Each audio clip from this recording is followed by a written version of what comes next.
Hi friends, ನೀವು ಯಾವತ್ತಾರು ಈ ಥರ ಹಲಸಿನ ಹಣ್ಣಿನ ಹೋಳಿಗೆಯನ್ನು ಮಾಡ್ಕೊಂಡು ತಿಂದಿದ್ದೀರಾ?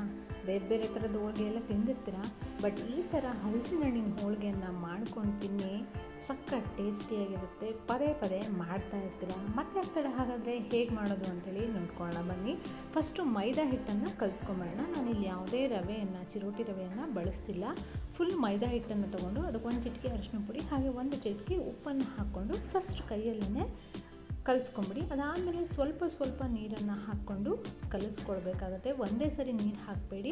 ಈ ಮೈದಾ ಹಿಟ್ಟನ್ನು ಮಿನಿಮಮ್ 1 to 1.5 hour ಆದರೂ ನೆನೆಸಬೇಕು. 2 hours ನೆನೆಸಿದ್ರಂತೂ ತುಂಬಾ ಚೆನ್ನಾಗಿ ಬರುತ್ತೆ, ಸಾಫ್ಟಾಗಿರುತ್ತೆ. ಮಿನಿಮಮ್ 1 ಗಂಟೆನಾದರೂ ನೆನೆಸಲೇಬೇಕು. ನಾನಿಲ್ಲಿ ಫಸ್ಟೇ ಕಲಿಸ್ತಾ ಇದ್ದೀನಿ, ಯಾವುದೇ ಎಣ್ಣೆಯನ್ನು ಹಾಕಿ ಕಲಿಸಿಲ್ಲ. ಈ ಥರ ಕಲಿಸ್ಕೊಂಡ ಮೇಲೆ ಮೇಲ್ಗಡೆ ಸ್ವಲ್ಪ ಒಂದು ಅರ್ಧ ಟೇಬಲ್ ಸ್ಪೂನ್ ಎಣ್ಣೆಯನ್ನು ಹಾಕಿಬಿಟ್ಟು ಫಸ್ಟೇ ಒಂದು 5 ನಿಮಿಷ ಚೆನ್ನಾಗಿ ನಾದ್ಬಿಟ್ಟು ಕಲಸಿ ಇಟ್ಬಿಡಬೇಕು. ಜಾಸ್ತಿ ಎಣ್ಣೆ ಅವಶ್ಯಕತೆಯೂ ಏನಿಲ್ಲ. ಒಬ್ಬರು ತುಂಬ ಎಣ್ಣೆ ಹಾಕಿ ಕಲಿಸ್ತಾ ಇರ್ತಾರೆ, ಬಟ್ ಏನು ಆ ಥರ ಎಣ್ಣೆ ಹಾಕೋದು ಬೇಡ. ಕಲಿಸ್ಕೊಂಡು ಒಂದು ಅರ್ಧ ಟೇಬಲ್ ಸ್ಪೂನ್ ಎಣ್ಣೆಯನ್ನು ಹಾಕಿಬಿಟ್ಟು ನೀಟಾಗಿ ಒಂದು 5 ನಿಮಿಷ ಫಸ್ಟೇ ನಾದ್ಬಿಟ್ಟು ಈ ಥರ ಒಂದು ಚಪಾತಿ ಹಿಟ್ಟಿಗಿಂತ ಸ್ವಲ್ಪ ಮೆತ್ತಗೆ ಹಿಟ್ಟನ್ನು ಕಲಿಸ್ಕೊಂಡ್ರೆ ಸಾಕು. ನೋಡಿ, ಈ ಥರ ಹಿಟ್ಟನ್ನು ಕಲಿಸ್ಬಿಟ್ಟು ಮೇಲ್ಗಡೆ ಹಿಟ್ಟು ಡ್ರೈ ಆಗಬಾರ್ದು ಅಂತೇಳಿ 1-2 ಎಣ್ಣೆಯನ್ನು ಮೇಲ್ಗಡೆ ಹಚ್ಬಿಟ್ಟು ಏನಾದರೂ ಒಂದು ಮುಚ್ಚಿಬಿಟ್ಟು ಬಿಟ್ಬಿಡಿ. ಈಗ ನಾನಿಲ್ಲಿ 1 ಕಪ್ ತೆಂಗಿನಕಾಯಿ ತುರಿಯನ್ನು ತೊಗೊಂಡಿದ್ದೀನಿ, ಹಸಿ ತೆಂಗಿನಕಾಯಿ ತುರಿ. ಹಾಗೆ ಒಂದು 6 ಹಲಸಿನ ತೊಳೆಯನ್ನು ತೊಗೊಂಡಿದ್ದೀನಿ, ಹಲಸಿನ ಹಣ್ಣಿನ ತೊಳೆ. ಅದನ್ನು ನೀಟಾಗಿ ಸಣ್ಣದಾಗಿ ಕಟ್ ಮಾಡಿ ಇಟ್ಕೊಂಡಿದ್ದೀನಿ. ಮೇಯ್ನ್ ಇಂಗ್ರೀಡಿಯೆಂಟ್ಸು ಇವೆರಡೇ. ಈಗ ಈ ತೆಂಗಿನಕಾಯಿಯನ್ನು ಒಂದು ಮಿಕ್ಸಿ ಜಾರಿಗೆ ಹಾಕ್ಕೊಂಡು 1-2 ಏಲಕ್ಕಿ ಬೀಜವನ್ನು ಹಾಕ್ಕೊಂಡು ಪುಡಿ ಮಾಡ್ಕೊಳ್ಬೇಕು. ತುಂಬ ಸಣ್ಣಗೆ ಪುಡಿ ಮಾಡ್ಕೊಳ್ಬೇಡಿ. ಈ ಥರ ಇಷ್ಟು ಪುಡಿ ಮಾಡಿಕೊಂಡ್ರೆ ಸಾಕಾಗುತ್ತೆ. ನೋಡಿ ಅಲ್ಲಿ ಯಾವ ಥರ ನಾನು ಪುಡಿ ಮಾಡ್ಕೊಂಡಿದ್ದೀನಿ ಅಂಥೇಳಿ. ಈಗ ಅದಾಗಿದೆ. ಈಗ ಒಂದು ಪಾತ್ರೆಯಲ್ಲಿ ಒಂದು ಅರ್ಧ ಬೌಲಷ್ಟು ಬೆಲ್ಲವನ್ನು ನಾನು ಕರಗಿಸ್ಕೊಳ್ತಾ ಇದ್ದೀನಿ. ಅದಕ್ಕೊಂದು ಅರ್ಧ ಬೌಲ್ ನೀರನ್ನು ಹಾಕ್ಕೊಳ್ತಾ ಇದ್ದೀನಿ. ಹಾಕ್ಕೊಂಡು ಜಸ್ಟ್ ಕರಗಿಸ್ಕೊಂಡ್ರೆ ಸಾಕು. ಇಲ್ಲಿ ಪಾಕ ಮಾಡಬೇಕು ಅನ್ನೋ ಅವಶ್ಯಕತೆ ಏನೂ ಇಲ್ಲ. ನೀವು ಬೆಲ್ಲ ಬೇಡ ಅಂತಂದರೆ ಸಕ್ಕರೆನೂ ಕೂಡ ಹಾಕ್ಕೋಬೋದು. ಸಕ್ಕರೆ ಹಾಕಿದರೆ ಡೈರೆಕ್ಟಾಗಿ ಹಾಕ್ಬೋದು, ಬಟ್ ಬೆಲ್ಲವನ್ನು ಹಾಕಿದರೆ ಆರೋಗ್ಯಕ್ಕೂ ಕೂಡ ಒಳ್ಳೆಯದು. ಹಾಗಾಗಿ ಬೆಲ್ಲವನ್ನು ಜಸ್ಟ್ ಕರಗಿಸ್ಕೊಂಡಿದ್ದೀನಿ, ಪಾಕ ಏನು ಬರೆಸ್ಕೊಂಡಿಲ್ಲ. ಈಗ ಒಂದು ಬಾಣಲಿಗೆ 1-2 ಟೇಬಲ್ ಸ್ಪೂನ್ ತುಪ್ಪವನ್ನು ಹಾಕಬೇಕಾಗತ್ತೆ. ನೋಡಿ, ತುಪ್ಪವನ್ನು ಹಾಕ್ತಾಯಿದ್ದೀನಿ. ಈ ತುಪ್ಪಕ್ಕೆ ನಾನು ಮಿಕ್ಸಿ ಮಾಡಿ ಇಟ್ಕೊಂಡಿರೋ ತೆಂಗಿನಕಾಯಿಯನ್ನು ಹಾಕ್ಕೊಳ್ತಾ ಇದ್ದೀನಿ. ಹಾಕ್ಕೊಂಡು ಲೋ ಫ್ಲೇಮಲ್ಲಿ 1-2 ನಿಮಿಷ ಇದನ್ನು ಹುರ್ಕೊಳ್ಬೇಕಾಗತ್ತೆ. ಫಸ್ಟೇ ತೆಂಗಿನಕಾಯಿ ಹುರ್ಕೊಳ್ಳೋದ್ರಿಂದ ಗಮ್ ಅಂತ ಇರುತ್ತೆ. ತೆಂಗಿನಕಾಯಿ ಟೇಸ್ಟು ಕೂಡ ತುಂಬ ಚೆನ್ನಾಗಿರುತ್ತೆ. ಈಗ 2 ನಿಮಿಷ ಹುರ್ಕೊಂಡ್ಮೇಲೆ ಇದಕ್ಕೆ ನಾವು ಕರಗಿಸಿಟ್ಟಿದ್ವಲ್ಲ ಬೆಲ್ಲ, ಅದನ್ನು ಒಂದು ಸೋಸ್ಕೊಂಡು ಹಾಕ್ಕೊಳ್ಬೇಕಾಗತ್ತೆ. ಹಾಕ್ಕೊಂಡು ಇದೇ ಟೈಮಲ್ಲಿ ನಾನು ಒಂದು 6 ಹಲಸಿನ ತೊಳೆ ಏನು ಕಟ್ ಮಾಡಿಟ್ನಲ್ಲ ಅದನ್ನು ಕೂಡ ಸೇರಿಸ್ಕೊಳ್ತಾ ಇದ್ದೀನಿ. ಅಯ್ಯೋ, ಹಲಸಿನ ತೊಳೆ ದಪ್ಪದಾಗೆ ಇದೆ, ಹೇಗೆ ಹೋಳಿಗೆಯನ್ನು ತಟ್ಟಕ್ಕೆ ಬರುತ್ತೆ ಅಂತ ಯೋಚನೆ ಮಾಡಬೇಡಿ. ಈ ಹಲಸಿನ ತೊಳೆಯನ್ನು ಬೇಯಿಸ್ತಾ ಅದೇ ಏನಾಗುತ್ತೆ, ಮೆತ್ತಗಾಗೋಗುತ್ತೆ. ಆಗ ನೀವು ಸ್ಪೂನಲ್ಲೇ ಮ್ಯಾಶ್ ಮಾಡಿಕೊಂಡ್ರೆ ಮುಗಿದೋಯ್ತು. ಹೀಗೆ ಒಂದು 7-8 ನಿಮಿಷ ನೀವು ಕುದಿಸ್ಕೊಂಡ್ಮೇಲೆ ಹಲಸಿನ ತೊಳೆ ಎಲ್ಲ ಬೆಂದೋಗುತ್ತೆ. ಬೆಂದ ಮೇಲೆ ಈ ಥರ ಸ್ಪೂನಲ್ಲಿ ನೀವು ಮ್ಯಾಶ್ ಮಾಡಿಕೊಂಡ್ರೆ ಫುಲ್ಲು ಸಣ್ಣಗಾಗೋಗುತ್ತೆ. ಹಲಸಿನ ತೊಳೆ ಹಾಕಿದ್ದೀವಿ ಅಂತಲೇ ಗೊತ್ತಾಗಲ್ಲ. ನೋಡ್ಬೋದಲ್ಲಿ ನೋಡಿ, ಹಲಸಿನ ತೊಳೆನೇ ಕಾಣಿಸ್ತಾ ಇಲ್ಲ, ಎಲ್ಲನೂ ಕೂಡ ತೆಂಗಿನಕಾಯಿ ಜೊತೆಗೇ ಮಿಕ್ಸ್ ಆಗೋಯಿತು. ಮಿಕ್ಸಿ ಹಾಕ್ಕೊಳ್ಳೋದು ಬೇಕಾಗಲ್ಲ. ಈ ಥರ ನೀವು ಕಾಯಲ್ಲೇ ಹೊಲೆ ಮೇಲೇ ಹಲಸಿನಕಾಯಿನ ಹಣ್ಣನ್ನು ಸಣ್ಣ ಮಾಡ್ಬೋದು.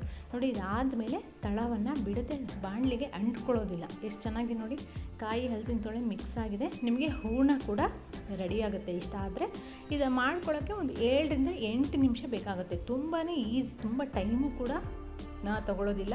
ಬೇಳೆ ಹೋಳಿಗೆ ಆದರೆ ರುಬ್ಬಬೇಕು ಅದೆಲ್ಲ ಏನೂ ಇಲ್ಲ. ಹೂರ್ಣ ರೆಡಿ ಆಯಿತು. ಈಗ ಈ ಕಡೆ ಮೈದಾ ಹಿಟ್ಟು ಕೂಡ ನೆಂದಿದೆ, ಒಂದು 2 hours ನೆನೆಸಿದ್ದೀನಿ ನಾನು. ಈಗ ಅದು ನೋಡಿ, ಇನ್ನೊಂದು 2 ನಿಮಿಷ ನಾದ್ಕೊಳ್ತಾ ಇದ್ದೀನಿ ಚೆನ್ನಾಗಿ. ಮತ್ತೇನು ಎಣ್ಣೆಯನ್ನು ಸೇರಿಸ್ತಾ ಇಲ್ಲ ನಾನು. ಫಸ್ಟ್ ಏನು ನೆನೆಸಿಟ್ಟಿದ್ನಲ್ಲ ಅಷ್ಟೇ. ಒಂದು 5 ನಿಮಿಷ ನಾದ್ಕೊಂಬಿಡಿ. ನಾದ್ಕೊಂಡ್ರೆ ಮುಗ್ದೋಯ್ತು, ನಿಮಗೆ ಪರ್ಫೆಕ್ಟಾಗಿರೋ ಮೈದಾ ಹಿಟ್ಟು ರೆಡಿ ಆಗೋಗುತ್ತೆ. ಈಗ ಇಲ್ಲಿ ಇದು ಹೂರ್ಣ ಕೂಡ ತಣ್ಣಗಾಗಿದೆ. ತಣ್ಣಗಾಗೋ ತನಕ ಬಿಡಬೇಕು. ತಣ್ಣಗಾದರೆ ಗಟ್ಟಿ ಆಗಿಬಿಡುತ್ತಪ್ಪ ಅಂತ ಏನೂ ಇಲ್ಲ. ನೋಡಿ, ತಣ್ಣಗಾದ್ಮೇಲೂ ಕೂಡ ಅದು ಸಾಫ್ಟಾಗೇ ಇದೆ, ಗಟ್ಟಿಯಾಗಿದೆ ಅನ್ನೋ ಥರನೇ ಇಲ್ಲ. ಈಗ ನಿಮಗೆ ಎಷ್ಟು ದಪ್ಪಕ್ಕೆ ಬೇಕೋ ಅಷ್ಟು ದಪ್ಪಕ್ಕೆ ಹೂರ್ಣವನ್ನು ನೀವು ರೆಡಿ ಮಾಡ್ಕೊಳ್ಳಿ. ನೋಡಿ ಎಷ್ಟು ಚೆನ್ನಾಗಿದೆ. ಇದು ಹಾಗೆ ತಿನ್ನೋಕ್ಕೂ ಕೂಡ ಸಖತ್ ಟೇಸ್ಟಿಯಾಗಿರುತ್ತೆ. ಬಾಯಲ್ಲಿ ನೀರು ಬರುತ್ತೆ ಒಂಚೂರು ತಿಂತಾಯಿದ್ರೆ. ನಾನು ಹೀಗೆ ಎಲ್ಲ ಉಂಡೆಗಳನ್ನು ಕೂಡ ರೆಡಿ ಮಾಡಿ ಫಸ್ಟು ಇಟ್ಕೊಂಡು ಬಿಡ್ತೀನಿ. ತುಂಬ ತೆಳ್ಳಗಾಯಿತು ಅಂದರೆ ಟೆನ್ಷನ್ ಬೇಡ. ಇನ್ನೊಂದು ಸ್ವಲ್ಪ ಕಾಯನ್ನು ತುರ್ಕೊಂಡು ಮಿಕ್ಸಿ ಮಾಡಿಕೊಂಡು ಸ್ವಲ್ಪ ತುಪ್ಪದಲ್ಲಿ ಫ್ರೈ ಮಾಡಿ ಇದಕ್ಕೆ ಸೇರಿಸ್ಕೊಂಬಿಡಿ. ಹೂರಣ ಆವಾಗ ಸರಿಯಾಗುತ್ತೆ.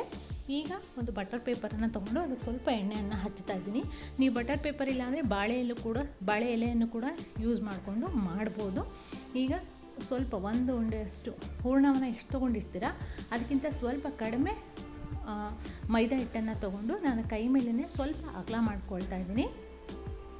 ಅಗಲ ಮಾಡಿಕೊಂಡು ಇವಾಗ ಹೂರಣವನ್ನು ಇಡಬೇಕಾಗುತ್ತೆ. ಮೈದಾ ಹಿಟ್ಟನ್ನು ತುಂಬ ತೊಗೊಳ್ಬೇಡಿ. ತುಂಬ ತೊಗೊಂಡ್ರೆ ಗೊತ್ತಾಗುತ್ತೆ ಬರೀ ಮೈದಾ ಹಿಟ್ಟು ಥರ ಆಗುತ್ತೆ. ಸ್ವಲ್ಪ ಕಡಿಮೆನೇ ತೊಗೊಂಡು ಈ ಥರ ಎಲ್ಲದನ್ನು ಕ್ಲೋಸ್ ಮಾಡ್ಕೊಳ್ಳಿ. ಕ್ಲೋಸ್ ಮಾಡಿಕೊಂಡು ಮೇಲ್ಗಡೆ ಎಕ್ಸ್ಟ್ರಾ ಬರುತ್ತಲ್ಲ ಮೈದಾ ಹಿಟ್ಟು ಅದನ್ನು ಕೂಡ ತೆಗೆದುಬಿಡಿ. ಈ ಥರ ಟ್ವಿಸ್ಟ್ ಮಾಡಿ ತೆಗೀರಿ. ಟ್ವಿಸ್ಟ್ ಮಾಡಿ ತೆಗೆದಾಗ ಹೂರಣ ಹೊರಗಡೆ ಬರೋದಿಲ್ಲ, ಹಿಟ್ಟು ನೀಟಾಗಿ ಕವರ್ ಆಗುತ್ತೆ ಎಲ್ಲ ಕಡೆಯೂ. ಸೊ ಈ ಥರ ತೆಗೆದುಬಿಟ್ಟು ನೀಟಾಗಿ ಉಂಡೆಯನ್ನು ಮಾಡ್ಕೊಳ್ಳಿ. ಈಗ ಇದನ್ನು ಕೈಯಲ್ಲೇ ನೀವು ಈಸಿಯಾಗಿ ಲಟ್ಟಿಸ್ಕೊಳ್ಬೇಕಾದ್ರೆ ಮೇಯ್ನು ಮಧ್ಯದಿಂದ ಒತ್ಕೊಂಡಾಗ ಏನಾಗುತ್ತೆ ಗೊತ್ತಾ, ಹೂರಣ ಎಲ್ಲ ಕಡೆಯೂ ನೀಟಾಗಿ ಸ್ಪ್ರೆಡ್ ಆಗುತ್ತೆ. ಆಗ ನಿಮಗೆ ಮೈದಾ ಹಿಟ್ಟು ಸೈಡಲ್ಲೆಲ್ಲ ಮಧ್ಯದಲ್ಲಿ ಹೂರಣ ಅನ್ನೋ ಥರ ಏನಿರೋದಿಲ್ಲ. ಈವನ್ನಾಗಿ ಎಲ್ಲ ಕಡೆಯೂ ಕೂಡ ಹೂರಣ ಸ್ಪ್ರೆಡ್ ಆಗುತ್ತೆ. ನೋಡ್ಬೋದು ಅಲ್ಲಿ ಎಷ್ಟು ಚೆನ್ನಾಗಿ ಹೂರಣ ಫುಲ್ಲು ಸುತ್ತ ಕೂಡ ಸ್ಪ್ರೆಡ್ ಆಗಿದೆ ಅಂತೇಳಿ. ಎಷ್ಟು ತೆಳ್ಳಗೆ ಬೇಕೋ ಅಷ್ಟು ತೆಳ್ಳಗೆ ನೀವು ಅದನ್ನು ಕೈಯಲ್ಲೇ ತಟ್ಕೊಳ್ಬೋದು. ತುಂಬಾ ಈಸಿಯಾಗಿ ಬರುತ್ತೆ. ಈಗ ಈ ಕಡೆ ಹೆಂಚು ಬಿಸಿಯಾಗಿದೆ, ಅದ್ರ ಮೇಲೆ ಎಣ್ಣೆ ಪಣ್ಣೆ ಏನೂ ಹಾಕೋದು ಬೇಡ. ಬಿಸಿಯಾಗಿರೋ ಹೆಂಚಿಗೆ ಡೈರೆಕ್ಟಾಗಿ ನೀವು ಈ ಹೋಳಿಗೆಯನ್ನು ರೆಡಿ ಮಾಡ್ಕೊಂಡಿರೋ ಹೋಳಿಗೆಯನ್ನು ಹಾಕ್ಕೊಳ್ಬೋದು. ಹೆಂಚು ಮಾತ್ರ ನೀವು ಒಂದ್ಸರಿ ಬಿಸಿ ಆದಮೇಲೆ ಲೋ ಫ್ಲೇಮಲ್ಲೇ ಇಟ್ಕೊಳ್ಬೇಕು. ಹೋಳಿಗೆಯನ್ನು ಮಾಡಬೇಕಾದ್ರೆ ಅಷ್ಟೇ ಲೋ ಫ್ಲೇಮಲ್ಲೇ ಹೋಳಿಗೆ ಬೇಯಬೇಕು. ಹೈ ಫ್ಲೇಮ್ ಇಟ್ಕೊಂಡ್ಬಿಟ್ರೆ ಸೀದೋಗ್ಬಿಡುತ್ತೆ. ಹೀಗೆ ನೋಡ್ಬೋದು ಅಲ್ಲಿ ಎಷ್ಟು ಚೆನ್ನಾಗಿ ಕಾಣಿಸ್ತಾ ಇದೆ ಅಂತ ಹೇಳ್ಬಿಟ್ಟು ನೀಟಾಗಿ ಇದನ್ನು ಒಂದು ಸೈಡ್ ಬೆಂದಿದೆ. ಈಗ ಇನ್ನೊಂದು ಸೈಡ್ ಅದನ್ನು ತಿರುಗಿಸಿ ಹಾಕ್ಬೋದು. ನೋಡಿ ಎಷ್ಟು ಚೆನ್ನಾಗಿ ಬಂದಿದೆ ಅಂತೇಳಿ. ಎಲ್ಲೂ ಯಾವುದೇ ಹೂರಣ ಜಾಸ್ತಿ ಆಗಿದೆ ಅಥವಾ ಮೈದಾ ಎಲ್ಲ ಎಡ್ಜಿಗೆ ಬಂದಿದೆ ಅನ್ನೋ ಥರ ಏನೂ ಇಲ್ಲ. ತುಂಬಾ ಸಾಫ್ಟಾಗಿ ಬರುತ್ತೆ ಈ ಹೋಳಿಗೆ. ಅಂತೂ ತಿಂತಾಯಿದ್ರೆ ತುಪ್ಪ ಹಾಕ್ಕೊಂಡು ತಿಂತಾಯಿದ್ರೆ ಪದೇ ಮಾಡ್ಕೊಳ್ಳೋದಂತೂ ಪಕ್ಕ ಗ್ಯಾರಂಟಿ. ಯಾವ ಥರ ಮಾಡಿದೆ ಅಂತಲೇ ಎಲ್ಲರೂ ಕೂಡ ಹೇಳ್ತಾರೆ. ನೋಡ್ತಾ ಇದ್ರೇ ಬಾಯಲ್ಲಿ ನೀರು ಬರುತ್ತೆ, ಅಷ್ಟು ಟೇಸ್ಟಿಯಾಗಿರುತ್ತೆ ಈ ಹೋಳಿಗೆ ಮಾತ್ರ. ಹಲಸಿನ ಹಣ್ಣಿನ ಘಮ, ಹಾಗೆ ತೆಂಗಿನಕಾಯಿ ಏಲಕ್ಕಿ ಎಲ್ಲ ಹಾಕಿರ್ತೀವಲ್ವ, ಅದು ತಿನ್ನಬೇಕಾದ್ರೆ ಒಂಥರ ಫ್ಲೇವರು ಮಿಕ್ಸ್ಡ್ ಫ್ಲೇವರ್ ಆಗಿ ಸಖತ್ತಾಗಿರುತ್ತೆ ಮಾತ್ರ. ಅಷ್ಟು ಚೆನ್ನಾಗಿರುತ್ತೆ. ಈಗ ಎಲ್ಲ ರೀತಿಯ ಹೋಳಿಗೆಗಳನ್ನು ನಾವು ಫಸ್ಟ್ ರೆಡಿ ಮಾಡ್ಕೊಳ್ಬೇಕು. ಅವ್ರ ಹೋಳಿಗೆ ರೆಡಿಯಾಗಿ ತಣ್ಣಗಾದ್ಮೇಲೆ ಅಯ್ಯೋ ಗಟ್ಟಿಯಾಗುತ್ತಪ್ಪ ಅನ್ನೋ ಥರ ಏನೂ ಇಲ್ಲ. ಫುಲ್ಲು ಸಾಫ್ಟಾಗಿರುತ್ತೆ. ನೆಕ್ಸ್ಟ್ ಡೇ ತಿಂದರೂ ಕೂಡ ನೀವು ಸಾಫ್ಟಾಗೇ ಇರುತ್ತೆ. ನೀವು ಫ್ರಿಜ್ಜಲ್ಲಿ ಇಟ್ಕೊಂಡ್ರೆ ಒಂದು 4 to 5 ಡೇಸ್ ಕೂಡ ಇಟ್ಕೊಳ್ಬೋದು. ಹಾಗೆ ಫ್ರಿಜ್ ಇಲ್ಲ ಅಂತಂದರೆ ಒಂದು 2 ಡೇಸ್ ಇಟ್ಕೊಳ್ಬೋದು. ನೋಡಿ ಎಲ್ಲ ಹೋಳಿಗೆಗಳು ಕೂಡ ರೆಡಿಯಾಗಿದೆ. ಎಷ್ಟು ಚೆನ್ನಾಗಿ ಬಂದಿದೆ ನೋಡಿ, ಎಷ್ಟು ಸಾಫ್ಟಾಗಿದೆ ಅಂಥೇಳಿ. ಕಟ್ ಮಾಡಿದರೂ ಕೂಡ ಅಷ್ಟೇ ಸಾಫ್ಟಾಗಿದೆ. ತಿಂದ್ರೆ ಅಂತೂ ಹೇಳ್ತಾ ಇದ್ದೀನಲ್ಲ, ಟೇಸ್ಟ್ ಮಾತ್ರ ಸಖತ್ತಾಗಿರುತ್ತೆ. ತುಪ್ಪದಲ್ಲಿ ತಿಂದರೆ ಇನ್ನೂ ಸಖತ್ತಾಗಿರುತ್ತೆ. ಈ ರೆಸಿಪಿಯನ್ನು ಮಿಸ್ ಮಾಡ್ದೇ ಮನೇಲಿ ಒಂದ್ಸರಿ ಟ್ರೈ ಮಾಡಿ. ಹಲಸಿನ ಹಣ್ಣು ಸೀಸನ್ ಮುಗಿಯೋ ಅಷ್ಟರಲ್ಲಿ ಎಲ್ಲರೂ ಇಷ್ಟಪಡ್ತಾರೆ. ಈ ರೆಸಿಪಿ ಇಷ್ಟ ಆದರೆ ಎಲ್ಲರೂ ಕೂಡ ಕಮೆಂಟ್ ಮಾಡಿ, ಶೇರ್ ಮಾಡಿ, ಹಾಗೆ ಸಬ್ಸ್ಕ್ರೈಬ್ ಮಾಡ್ಕೊಳ್ಳೋದನ್ನು ಮರಿಬೇಡಿ. ನಿಮ್ಮ ಫ್ರೆಂಡ್ಸ್ಗೂ ಕೂಡ ಇದನ್ನು ಮಾಡಿ ತಿನ್ನಿಸಿ ಹೇಗಿತ್ತು ಅಂತೇಳಿ ಕೇಳಿ ತಿಳ್ಕೊಳ್ಳಿ. Thank you friends.